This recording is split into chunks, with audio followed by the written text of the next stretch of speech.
1, 2, 3, 4, 5, 6, 7, 8. Wystąp. 10 to już było wystąp. I już przychodzi drugi, rozbiera go i biorą do krematorium. Całe wszystkie szeregi, bo już drugi podwożą. To mi jest najgorszy ten Oświęcim.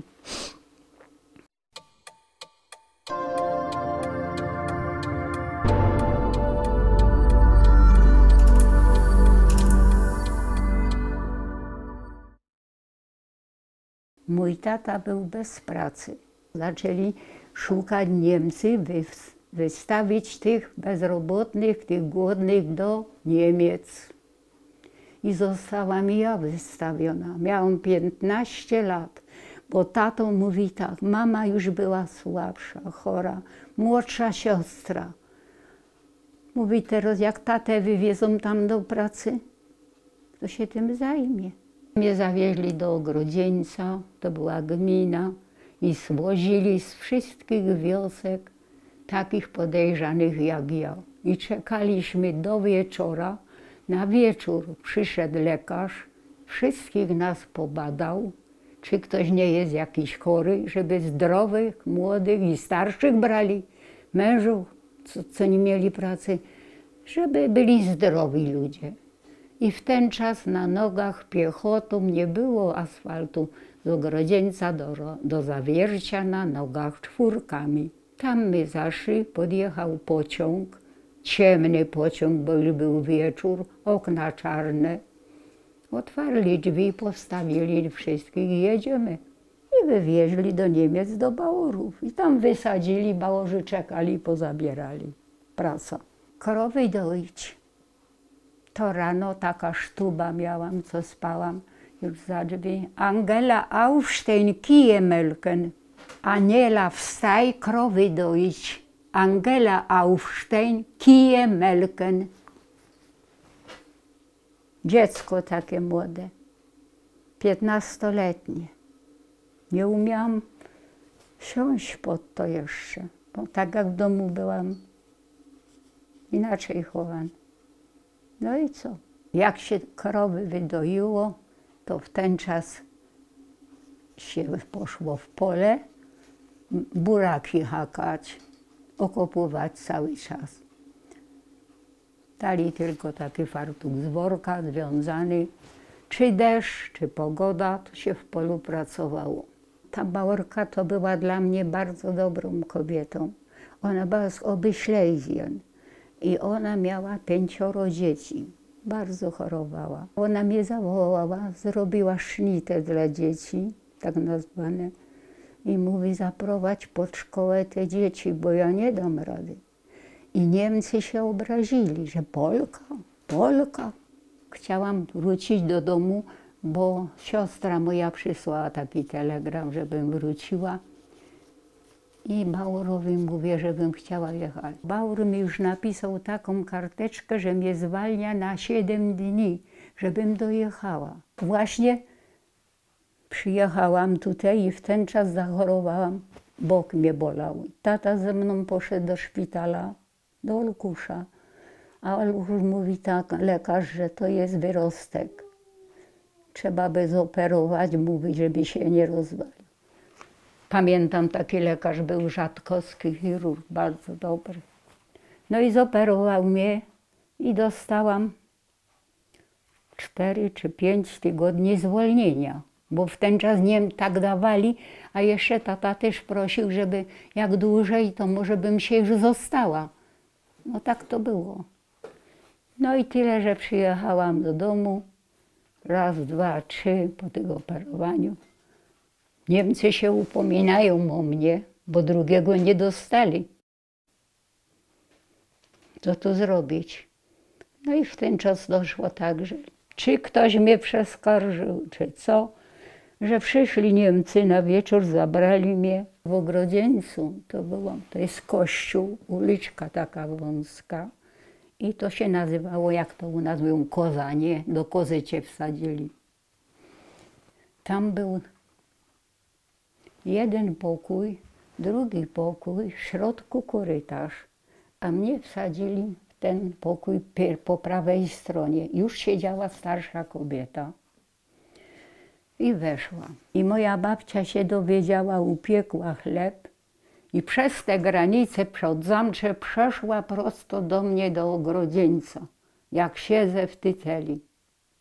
Przyniesła mi gorący chleb, bo ty dzieckoś głodna, i pamiętam, taki mały nożyk nazywali Żydek.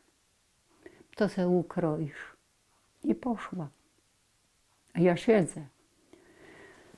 Proszę panią, na wieczór wypuszczają nas na Freistunde, na powietrze. Wyszłam.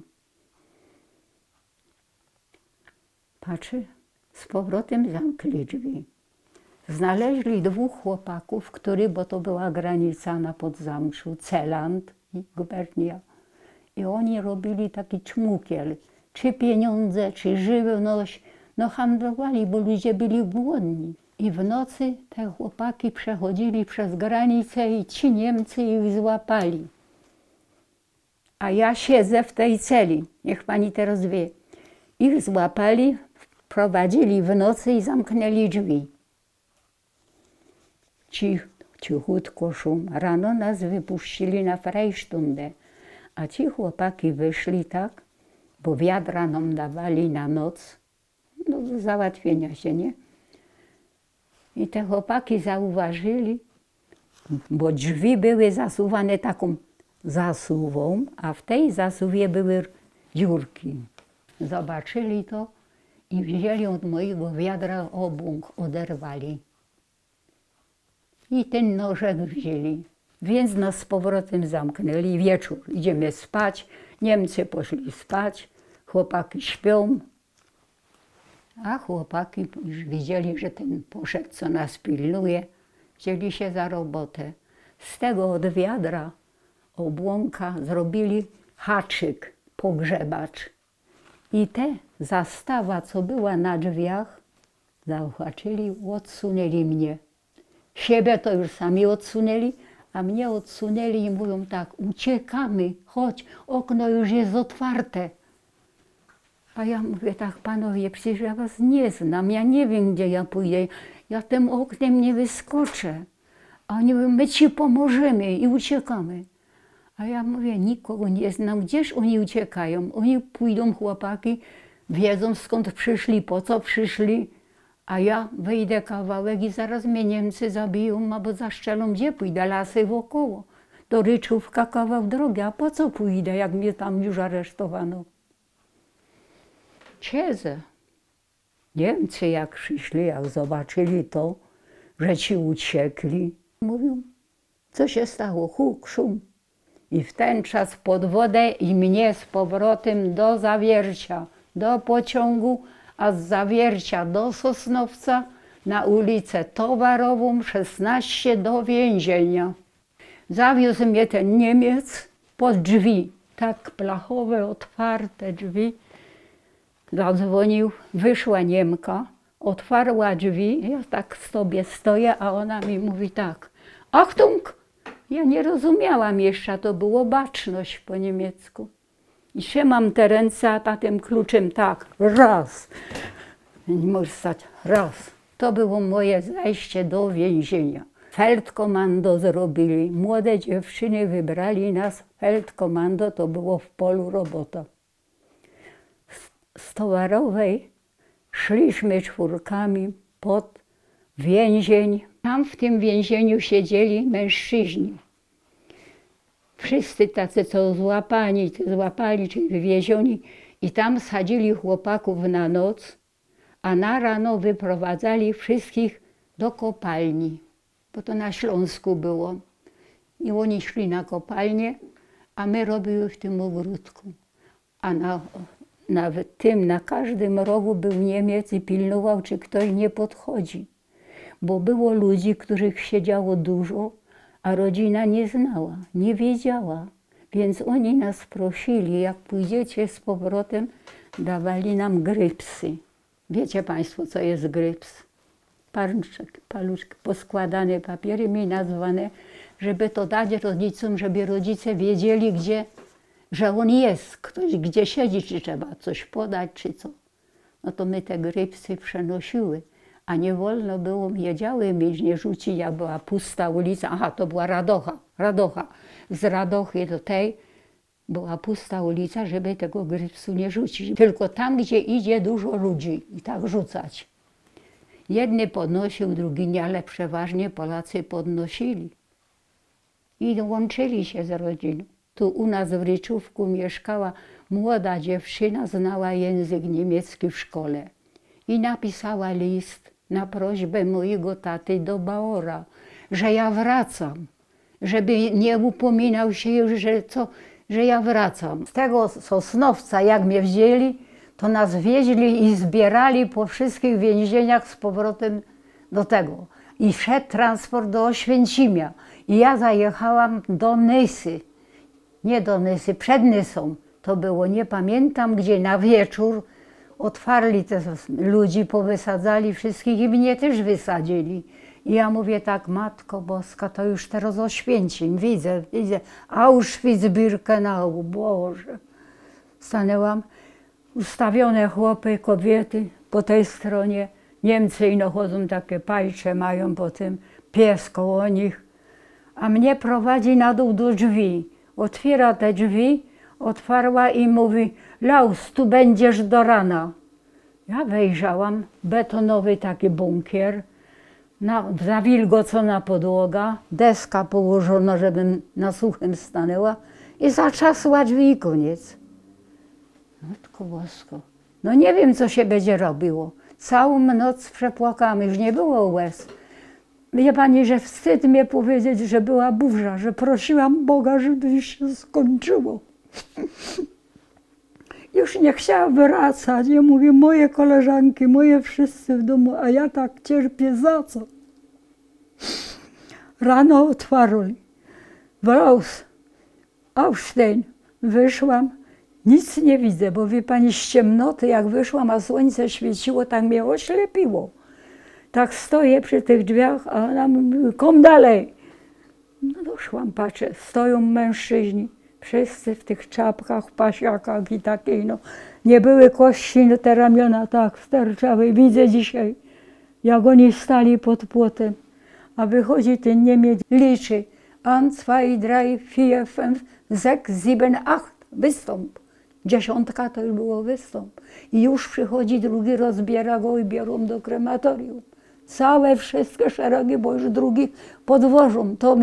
To mi jest najgorszy ten Oświęcim. Wszystkich widziałam. Pani były matki, kobiety, dzieciątko z rączką szło takie zadrżawione. Matka stoi bez słowa, dziecko się trzyma za rękę. Prosto prowadzą, to szło tak, odruchem. Przecież oni tak palili ludzie, no ile tysięcy spalonych, ile tego wszystkiego. I mnie dopiero drzwi otwarli do tego auta i tak jak mówię, dopiero z powrotem do Bauera i już do końca do Bauera. I jak zajechałam do Niemiec, to już mój Bauer z Bauerką czekał, bo nie dostali robotnika, a Bauerka znowu, bo w Niemcach to karali za byle co. Była znów bardzo miła, a ja już byłam tak wycieńczona. Ja mówię, ja już nie chcę jechać, darujcie mi to wszystko, że nie wróciłam, bom zachorowała, a Bauerka mówi, nie. Ja cię chcę i ja cię zabiorę. Chodź, wsiadaj z nami. Taką dorożkę mieli, wsiadłam. Zawiezła mnie w Grodkowie pod lekarza. Bo ja dostałam w Niemczech, nie tylko ja, śwież, drapanie wszy, tchły.